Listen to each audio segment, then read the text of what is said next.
chiară țara a învelit, soarele văzând-o a îngălbenit. Dar bătrânul Mircea nu se spăimântă, cu o mică ceată de voiniți s-avântă.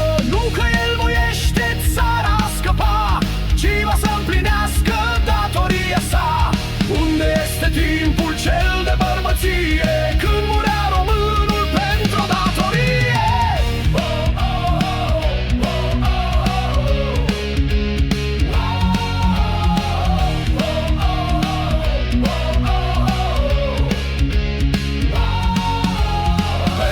Ce mușcă spumă în zăbale, printre zi și noapte el își face cale.